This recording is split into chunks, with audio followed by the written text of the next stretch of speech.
I'm here to do a video about how I dress in my life. I get this question a lot. People stop me at the grocery store or wherever I am and they're like, hey, where do you get your clothes?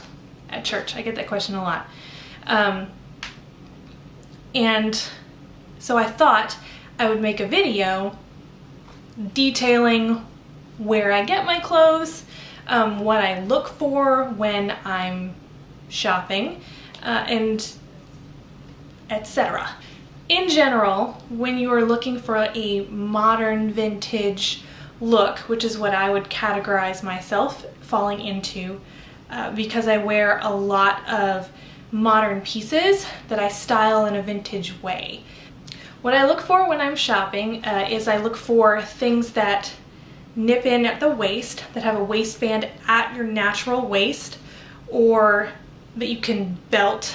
I don't usually go with a lot of those because I like a more fitted look with a flared skirt, or my vintage jeans are high rise and so they come to my natural waist, and so I usually add like a belt too to even accentuate it more.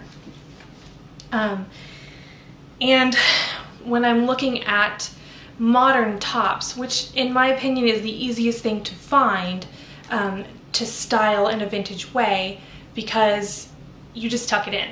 Like that's really what I look for. What is this gonna look like when I tuck it into a skirt that comes to my waist or a pair of jeans that come to my waist? Is it gonna blouse? Is it gonna look weird? Does it hit in a wrong place? A lot of shirts that are popular right now are kind of the baby doll style that you know, kind of flare out from under your armpits, and those don't really work very well styled vintage. So just things to look for when you're thrifting or looking online or whatever. I look for details. If details on a shirt fall below your natural waist, they're obviously not going to show when you tuck it into something. Also, I like details up here a lot.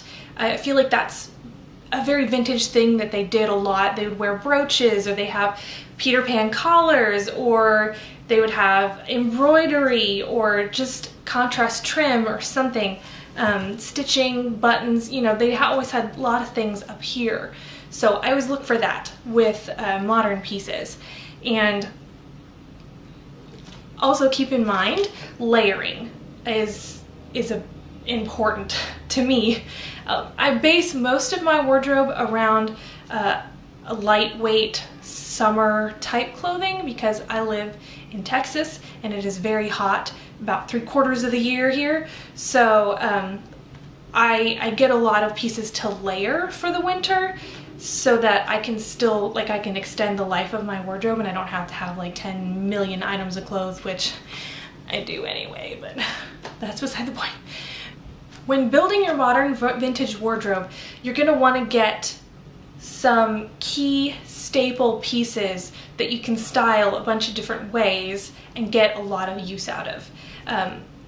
That would be, for me, I have one pair of vintage jeans, vintage reproduction jeans that come to my natural waist and have a straight leg. I'll talk more about that in a minute. And I have a chambray flared skirt. It's not a circle skirt, but it's maybe like half circle or something.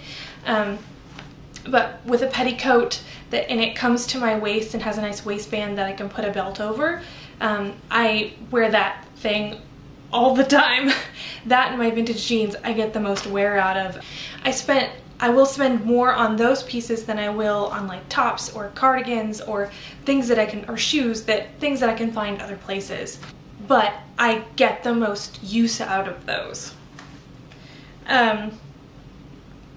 Now, shorts for me, I understand. I live in Texas. I talk a lot about it. It's super hot. I hate shorts. I hate shorts. I feel very uncomfortable in them. I've spent many years of my life not wearing them. I'm an inside kid. I don't really like outside. So I was able to get away with that as a teenager and as a kid.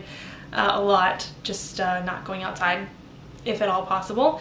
So air conditioning is nice in that way. That being said,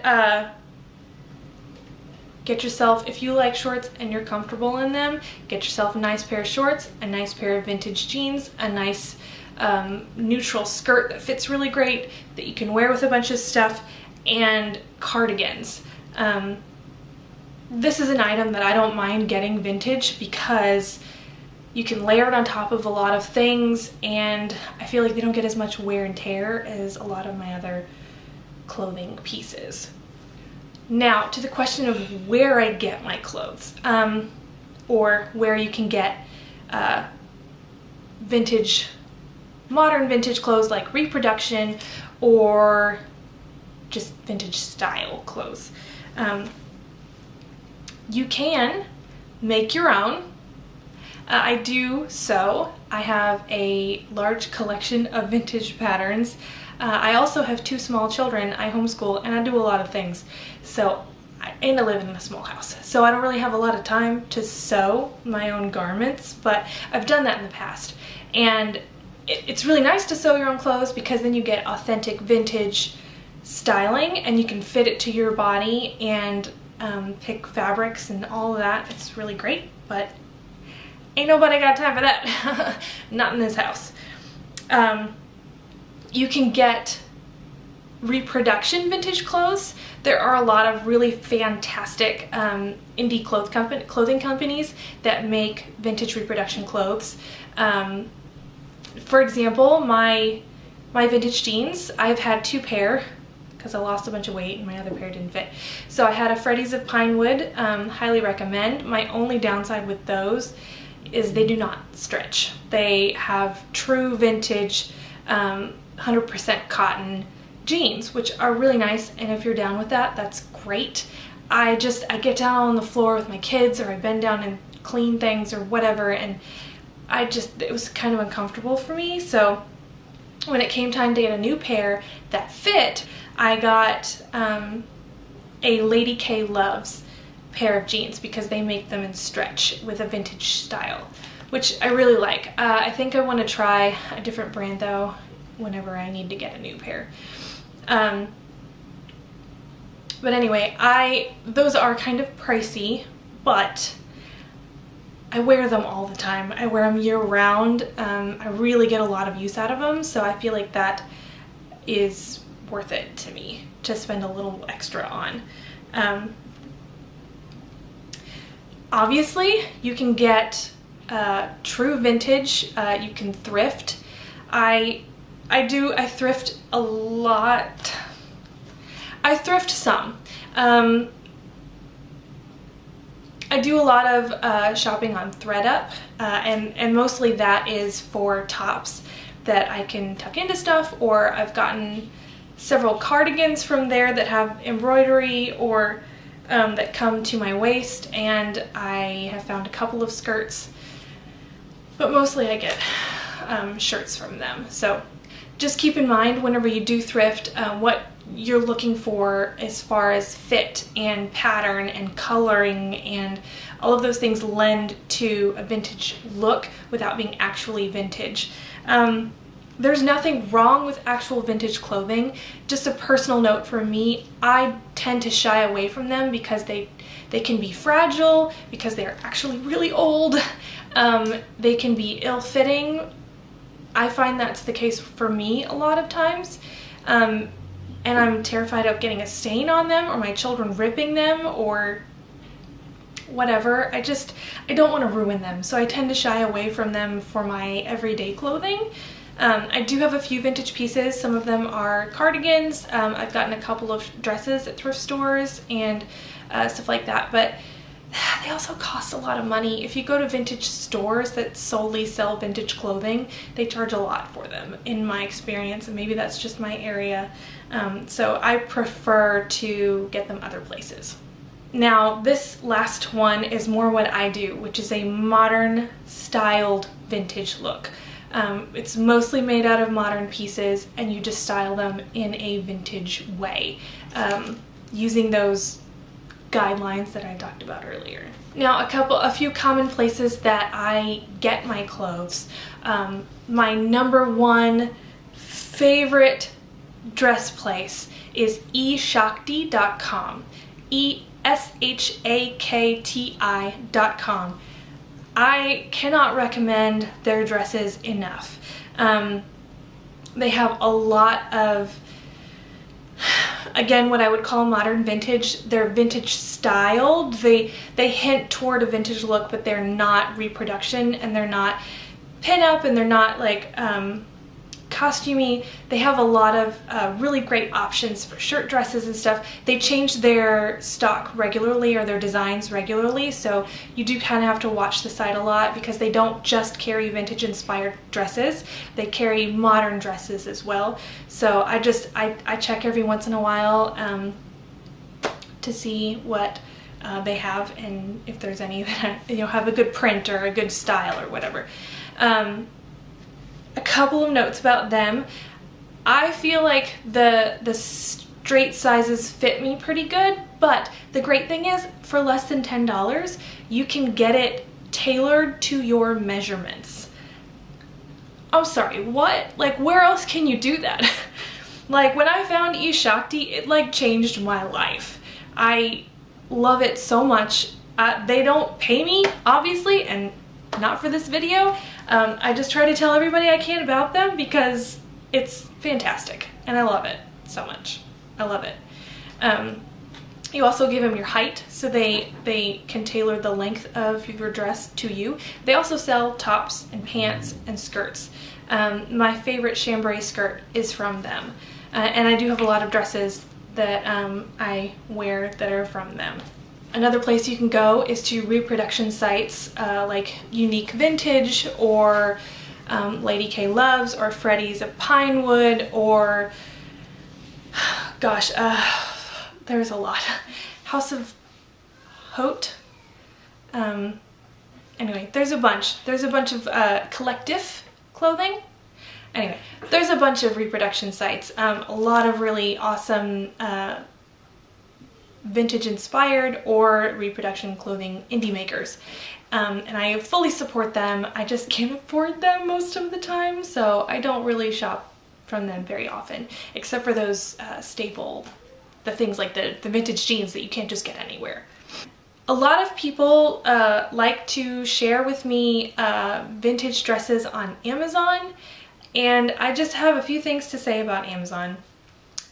You can get some good vintage clothing from Amazon.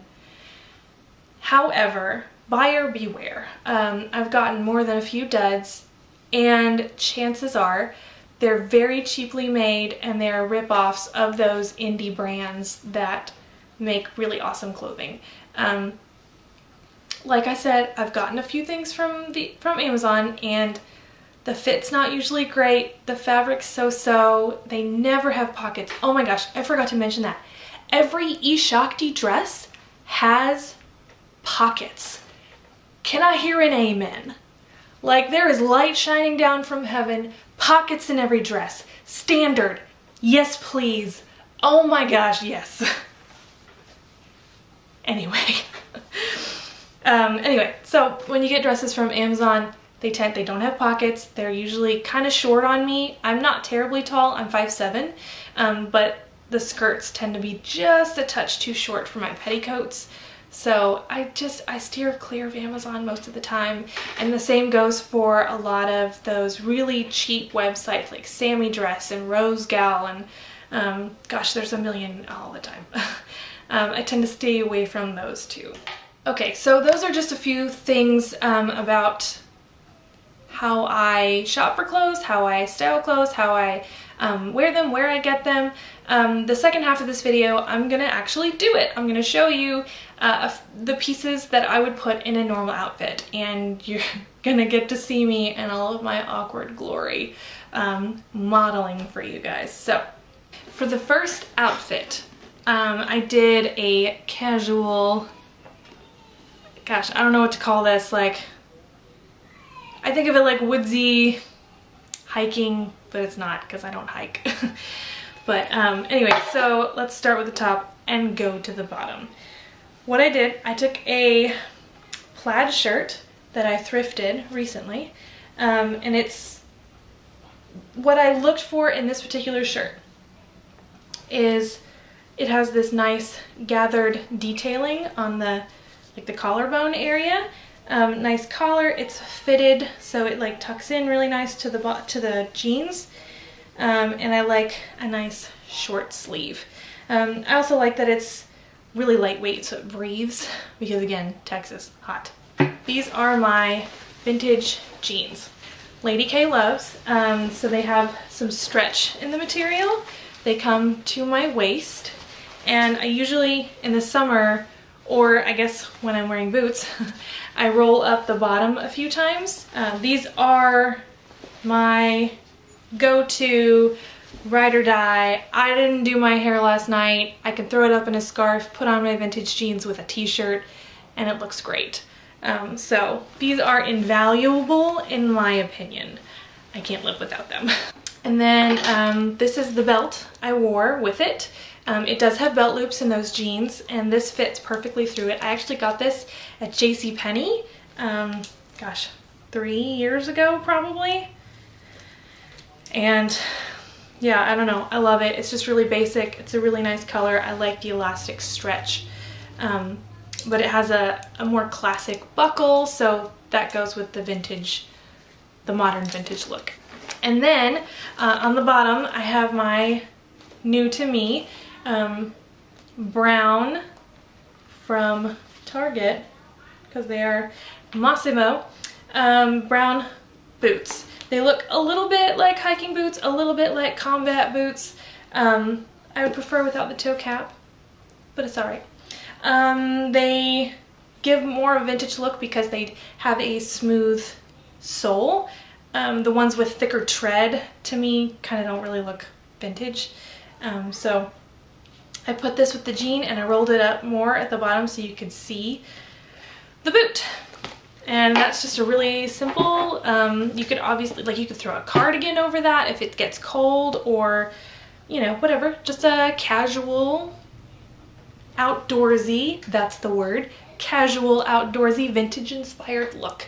And what really makes this outfit is the at-waist vintage Reproduction jeans.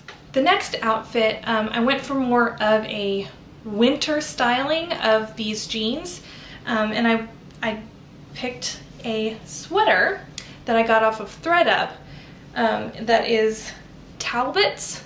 It's definitely a modern sweater. What drew me to it and made me feel like I could style it in a vintage way was the knitting right here, the detail, and the colors I thought were really unique. That light blue, I just thought it would look really cute tucked into the jeans, and I feel like it does. And then I did the belt, the same belt again, same JCPenney belt, and the same Lady K Loves jeans. And I rolled them down this time because theoretically it's cold, but when I'm shooting this, it's still summer. I wear my Weegens Bass & Company penny loafers. These are not Reproduction, but they're not true vintage either. I got them new, but my father-in-law, who went to college in the 50s, he said that everybody loved their Weegens and they wore them all around campus. If you didn't have Weegens, you weren't anybody. So they're a company that's still around. I got mine on Amazon, I think. Well, actually, I got them for Christmas, and I think my mom got them off of Amazon. So they are still available, and they're super great. They're actually really comfortable because they're real leather, and once you break them in, like, I can wear these for a long period of time, and they're really pretty comfortable. So I wear those a lot. I wear them with dresses, I wear them with jeans, I wear them with a lot of things. Again, it's a more expensive item, but it kind of makes an outfit. So for this next outfit, I went for more of for me, this would be more of a church look because I don't have an office job, but something a little more like fancy or put together.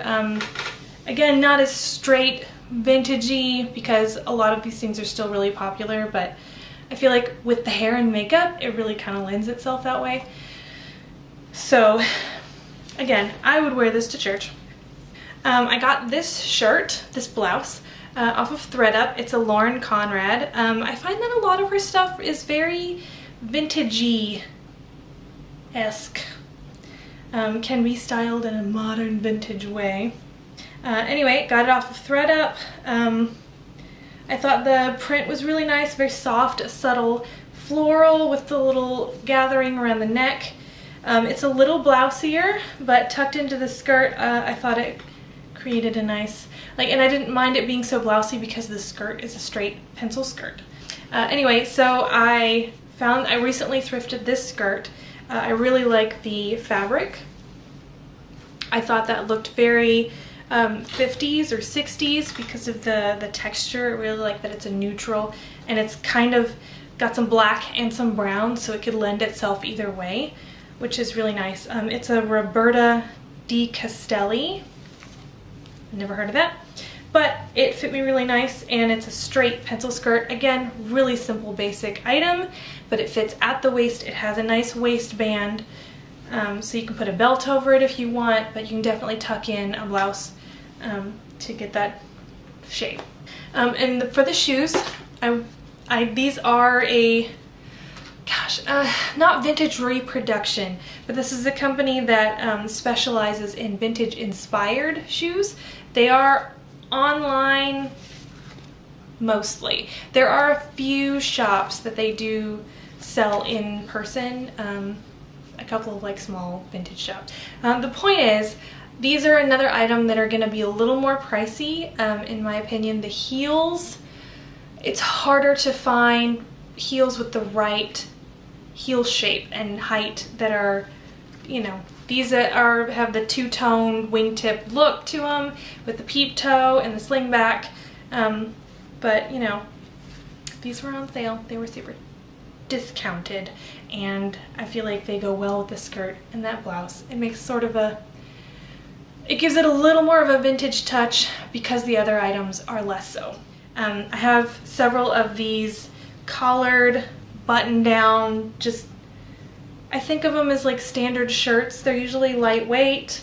This one was a lavender gingham that I really like. I like the little cuff detail, but pretty straight fitted, a little bit of a flare at the waist, but not much.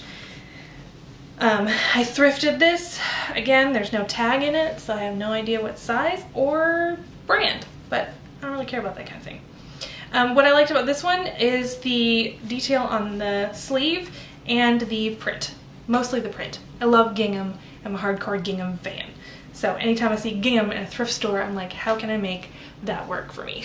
So I really love this shirt for summer. And then I styled it with the Forever 21 shorts, which works really well with it because they're very fitted and this shirt's a little looser. And then I put my white socks and my Weejuns penny loafers to add a little more vintage flair. This next look is also a summer look. Now this is one I tend to wear a lot because, again, not a huge fan of shorts. So for this one, I'll roll up the bottoms of my jeans a couple more times so that they're more like high waters. And then I'll wear some sandals. These are modern sandals. They're Blowfish Malibu. I got them on Amazon. They're super comfortable and not hot, so that's really nice. And with that, the JCPenney belt. Told y'all I wear that thing all the time. The polka dot blouse, and then this time I put a scarf with it and just tied it in a turban. A lot of times I'll do this when I have dirty hair or I didn't feel like styling it the night before. I'll just throw on a scarf that coordinates with my shirt and just go do my errands, go do all the things. Throw on my glasses. I didn't even talk about my glasses in this one, but maybe that's for another video. Okay, this last outfit is my chambray skirt that I wear all the time. Let's start at the top, go to the bottom. This cardigan I got from ThredUp. It's Smudge. Never heard of it, but what I liked about it was it has this nice ribbing at my natural waist and this lovely embroidery. It's obviously a modern piece, but it's something I really thought would go really nicely with my wardrobe. I could put it on over a dress and leave it open, or style it like I did here with my all-time favorite chambray skirt. SHakti skirt. I cannot tell you how much wear I have gotten out of this skirt. It is just such a great basic and goes with so many shirts. Like, I can just get a normal shirt and tuck it in, throw a belt on, put a petticoat on, and it's just vintage. Love it. Now, with it, I have my favorite flats that I wear with, gosh, almost everything. The name is worn off, but they're from Target. And then with it, I do wear a petticoat. I get mine from Amazon. That's something I do not mind buying from Amazon.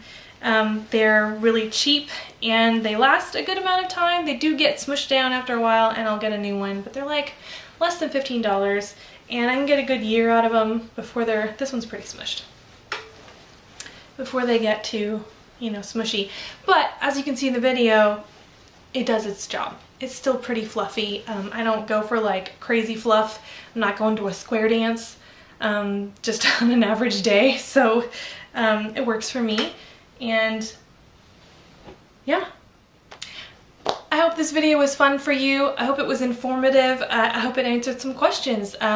If you're looking to dress more vintage in an everyday situation, the best advice I can give to you, and what I tell people when they tell me, oh gee, I wish I could dress like that all the time, I don't feel like I can, my advice is, like, life's too short. Like, wear what you love. And I spent a lot of years being too afraid, feeling like I stuck out, like I didn't want the attention, I didn't want people talking to me, I didn't want people looking at me, and it does draw attention, and I've just learned to deal with that. I mean, I'm in my 30s now, so I've gotten more confident in who I am and what I like, and I'm not afraid to be like, yeah, I look a little ridiculous, but I don't really care because I like it. Like, do it. Just do it. Like, find a way to make it work slowly into a vintage style wardrobe. Like, start with one staple piece and style it in a vintage way, and, you know, look up how to do vintage hairstyles. A lot of people like victory rolls. A lot of people, I tend to go more 50s. But, like, figure out what you like. And you know what? We live in 2018, or at least that's when I'm shooting this video, and we have the world at our fingertips. We can wear whatever we want, vintage or not, and you can mash it up in any way that you like. Just do it. That's the best I can say. Just do it. Do it. Just do it. Do it. Do it. Anyway, I hope you enjoyed this video. Give it a like. Subscribe to my channel if you want to see more vintagey things or beauty things. I think I'm going to do more of that. I enjoyed having you here and spending time with y'all, and I'll see y'all next time. Bye!